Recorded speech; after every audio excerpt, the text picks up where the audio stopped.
Magandang araw sa inyo mga kamanibela. Nagbabalik po muli ang inyong lingkod, Alfred Watermax, ang inyong host ngayong araw. At ngayon guys ay gagamitin natin ang Royal Enfield na Himalayan. At syempre, saan ba ginawa ito? Dito sa India. Kaya naman, susubukan natin kung kaya ba ng Royal Enfield Himalayan makonquer ang napakataas na ride sa araw na ito. Alam niyo ba guys kung gaano kataas ang aming bibiyahin ngayon?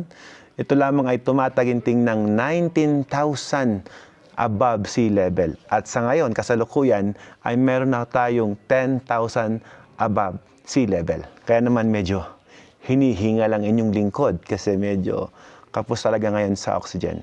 And sana makapag-equalize tayo ng maayos at magawa natin ng maayos at safe ang ating mga ride.